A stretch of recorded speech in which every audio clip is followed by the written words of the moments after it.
El amor de Dios sea con cada uno de ustedes. Amén.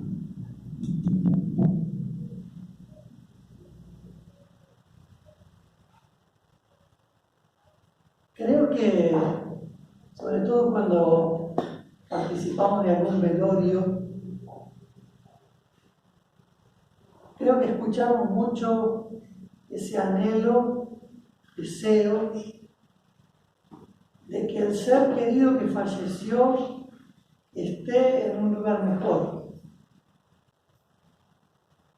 en el cielo o en algún lugar mejor. Creo que es la generalidad.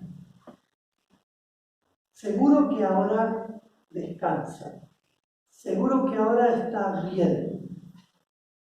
Y hay muchas ideas respecto a eso. Sin embargo, lo que vemos en lo cotidiano es que aun cuando se llega a ese momento final y se tiene ese anhelo, se vive la vida como si después de la muerte no hubiese más nada. Y también es lo que mayormente vemos. Se vive la vida buscando principalmente todo lo que sea necesario para vivir esta vida lo mejor posible, sin pensar en lo que viene después, sin proyectarnos para la vida eterna. Y así también se desoye el llamado de Dios. Dios no importa lo que venga después de la muerte, no le temo a la muerte hasta que la muerte llega. Y entonces después vienen las ilusiones.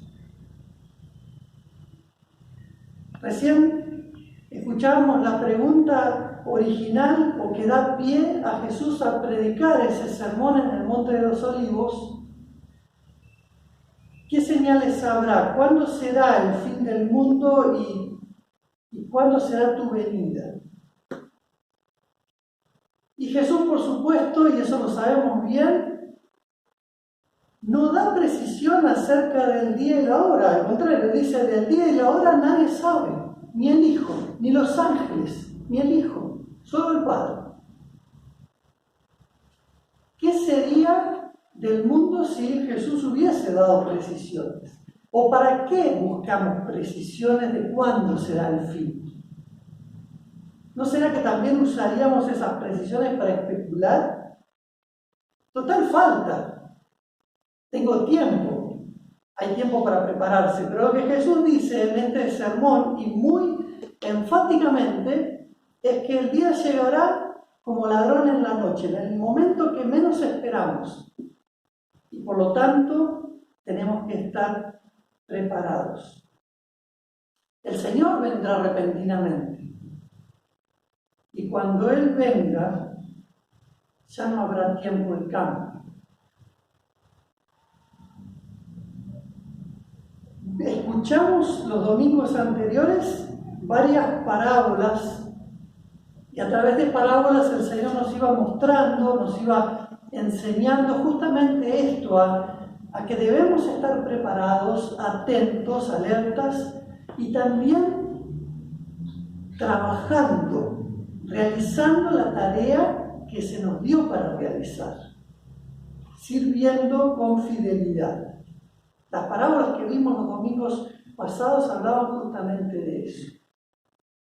Ahora, el texto que tenemos en el final, si bien tiene también algunos dichos parabólicos, como esto de las ovejas y las cabras, ya no es una parábola.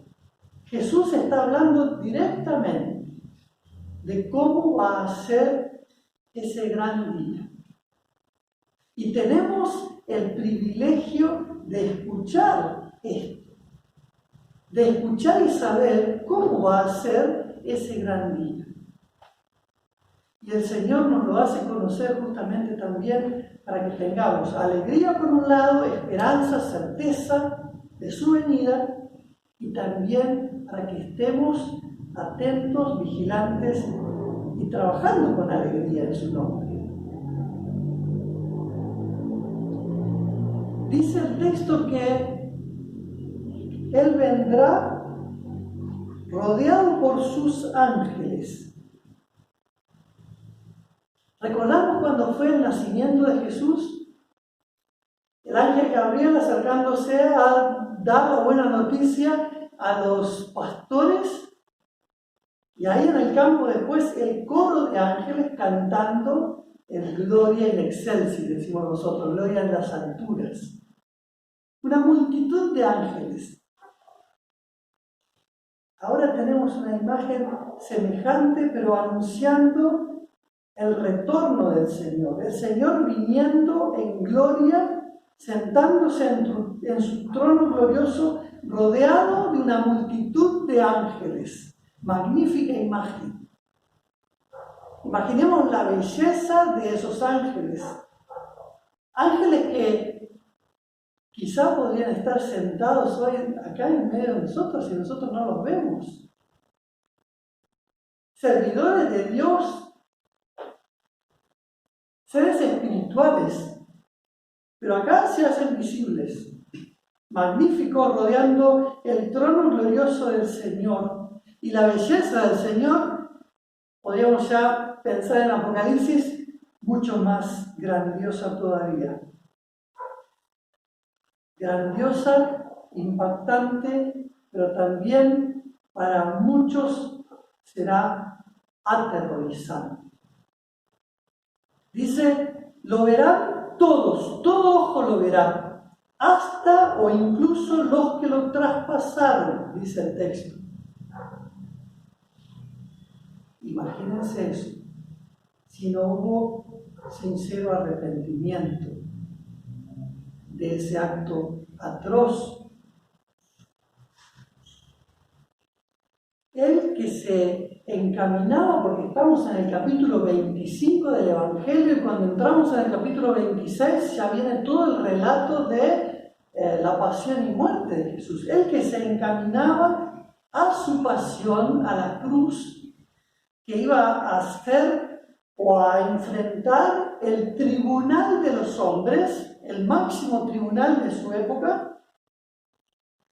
Él es el que dice que va a venir y se va a sentar en su trono glorioso. Él, a quien quisieron acallar, silenciar, él es el que va a tener la última palabra.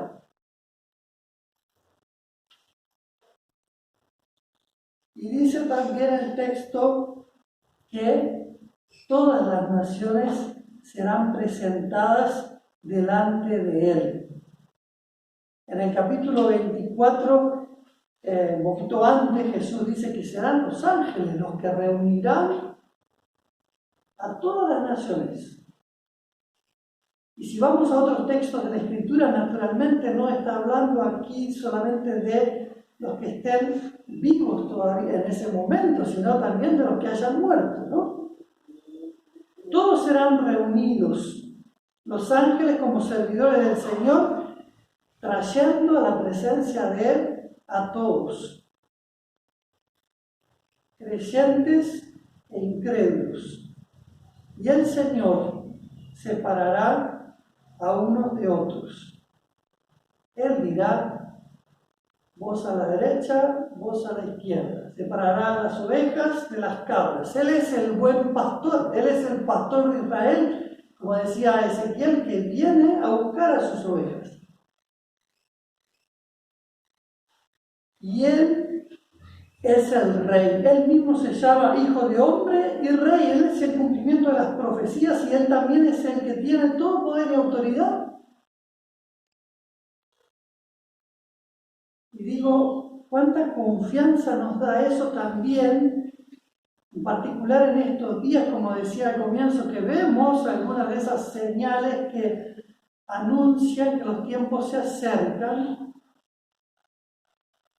Pero también en tiempos donde se ven levantarse fuerzas contra la iglesia, contra los siervos de Dios. ¿Qué ánimo nos da esto? Porque Él va a reivindicar a sus siervos en aquel día. No se presenta la situación, o Jesús no presenta la situación tanto como un juicio, sino como la reivindicación más bien de sus siervos, aquellos que han permanecido fieles, aquellos que han mantenido el testimonio hasta el final y a costa de todo. Y entonces, y quiero que prestemos atención ahora a lo que dice el Señor, a los de la derecha y también a los de la izquierda. Entonces dirá el Rey a los que estén a su derecha: vengan ustedes, benditos de mi Padre, reciban su herencia, el reino preparado para ustedes desde la creación del mundo. Los llama benditos de mi Padre. ¿Y quiénes son esos o quiénes se cuentan entre ellos?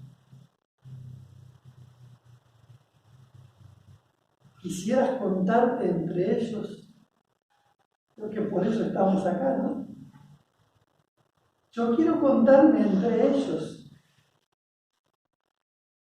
en aquel día y quiero poder estar, como dice también en el capítulo 24, erguido delante de la presencia del Señor, es decir, sin temor alguno.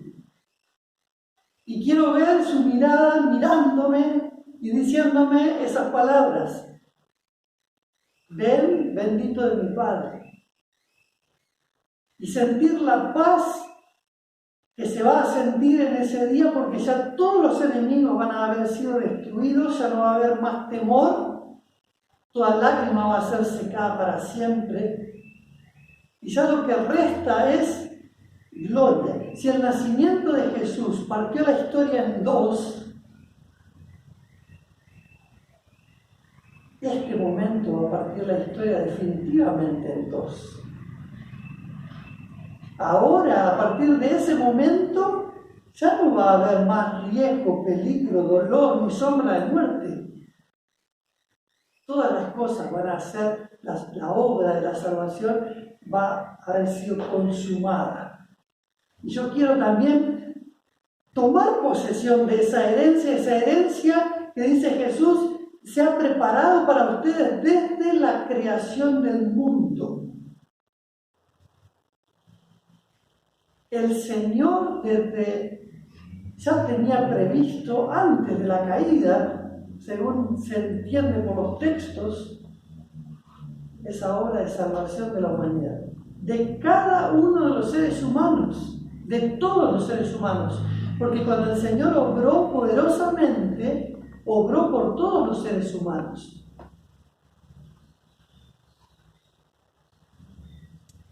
Y también quiero que vos estés ese día ahí.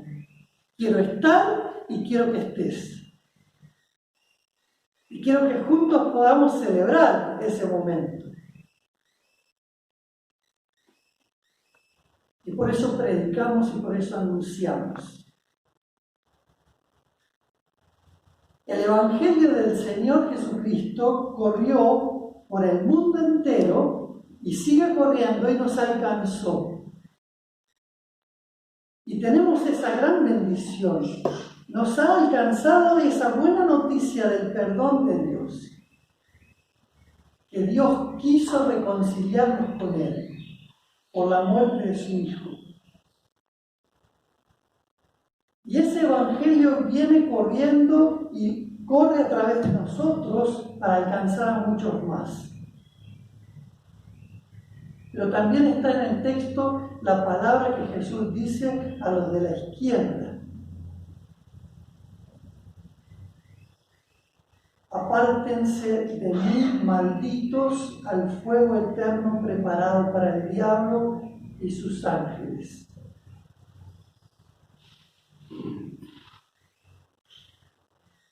Apartarse definitivamente. Este Señor de toda misericordia que obró desde la caída de Adán, buscando, llamando para perdonar pecado, ya no lo hará más. apártense de mí, dice, malditos. Y no malditos porque Él quiso maldecirlos, sino porque por sí mismos rechazaron la gracia de Dios. Rechazaron el llamado de Dios. Y noten también que dice Jesús, apártense al fuego eterno preparado para el diablo y sus ángeles. Ese lugar de tormento eterno no fue preparado para los seres humanos, ni tampoco es el lugar del dominio de Satanás, como a veces se cree, donde Satanás va a reinar y va a hacer de las suyas. El que domina y reina siempre es Dios. Y Él preparó ese lugar de tormento para el diablo y sus ángeles, pero tristemente, gran número rechaza el llamado y la invitación de Dios, que viene insistentemente, como Dios lo hizo también con Israel, enviando una y otra vez a sus profetas. Él sigue enviando hoy también a sus ministros, llamando al arrepentimiento. Pero ¿qué pasa? La gran mayoría cree que el pecado no es un enemigo tal, o no es tan grave la situación.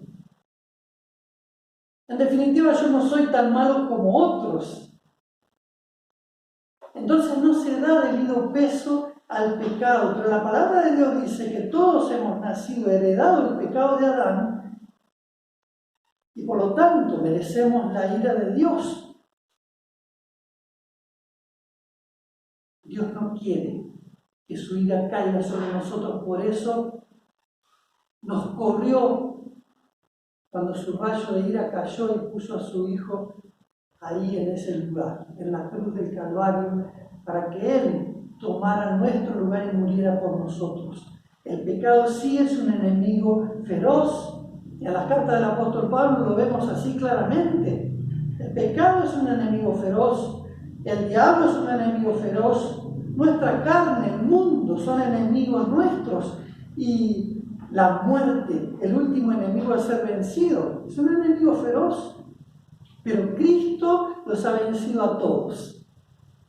Esa es nuestra fe, esa es nuestra certeza y esa es nuestra confesión.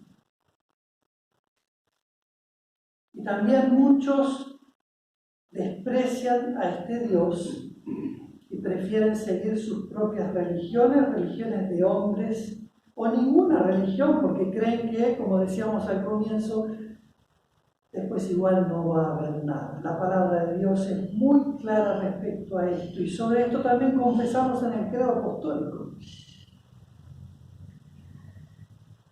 Quiero hoy tomar las palabras del apóstol Pablo.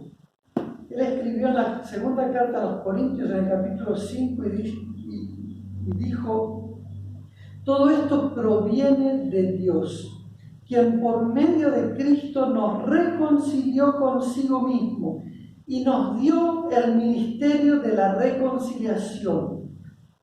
Esto es, que en Cristo Dios estaba reconciliando al mundo consigo mismo, no tomándole en cuenta sus pecados y encargándonos a nosotros el mensaje de la reconciliación.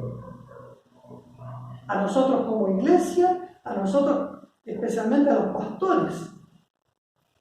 Nos encargó el mensaje de la reconciliación. Así que somos embajadores de Cristo.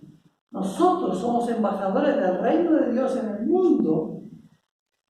Y como si Dios los exhortara, los llamara a ustedes por medio de nosotros, en el nombre de Cristo les rogamos que se reconcilien con Dios.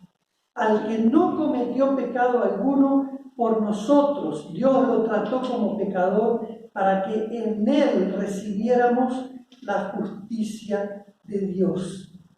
Es la buena noticia, es el evangelio del perdón.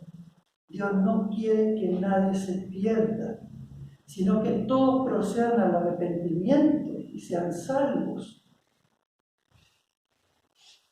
Y a ustedes que andan en el camino de la fe, también el apóstol Pablo los exhorta, y hoy a través de este ministro, diciéndonos: manténganse firmes e inconmovibles, progresando siempre en la obra del Señor, conscientes de que su trabajo en el Señor no es en vano. El texto que escuchábamos hoy del Evangelio nos muestra a los redimidos humildes. Ellos ni se acuerdan las obras que hicieron, las hicieron naturalmente. ¿Cuándo te vimos hambriento, sediento, en la cárcel, enfermo? Pero fueron siervos fieles, obraron con misericordia. No por amor a ellos mismos, no por tener notoriedad, no para que sus nombres quedaran escritos en algún lado, ni tampoco, y mucho menos, para ganar un lugar en el cielo, porque ellos estaban seguros de que ese lugar ya fue logrado o ganado por Cristo. Me refiero a lo que Jesús está describiendo ahí, a los siervos humildes, pero a ellos se les reconocen esas obras de misericordia. Por lo tanto, como iglesia de Cristo, seamos una iglesia que mira a los que nos rodean con misericordia. A los hermanos, mirémonos unos a otros con compasión, con misericordia, buscando estar atentos los unos por los otros en las necesidades y dándonos también por el otro, y también a los que están afuera. Ese texto de Mateo especialmente se le recordó a una iglesia que estaba siendo perseguida. Y por lo tanto, los pastores de esa iglesia estaban siendo encarcelados, algunos asesinados. Los evangelistas estaban siendo perseguidos, encarcelados, asesinados. Pasaban hambre. Muchos de los cristianos pasaban hambre. Se quedaban sin trabajo por la fe, por el testimonio. Y Mateo les recuerda esas palabras de Jesús para animarlos y también para exhortarlos a que sean una iglesia amorosa, que mira por los hermanos, que cuida a los pastores, a los evangelistas, que los recibe en sus casas. ¿Por qué quiero remarcar eso sobre todo? No porque tengan necesidad de nada ahora, ustedes son una congregación que siempre me ha cuidado, pero esto tenemos que enseñarlo, porque me parece que muchas veces los niños y los jóvenes, a medida que van creciendo, no saben lo que eso significa. Y el valor de cuidar a los ministros y de que haya ministros para que el evangelio se siga predicando. Porque si no hay evangelio no hay fe, si no hay predicación del evangelio no hay fe. Y si no hay fe no hay nada de lo demás. En cambio, si ponemos la mirada en las cosas del reino de Dios, en su justicia, y buscamos eso primero, lo demás sabemos, porque Jesús lo dijo, viene añadido. Que el Señor nos ayude a reflexionar en todas estas cosas, a unirnos más siempre en amor, en oración también los unos por los otros, y que podamos desarrollar esta tarea y finalmente cuando el Señor regrese podamos todos celebrar las bodas del Cordero y estemos en gozo eterno y alabando al Señor por la eternidad. Amén.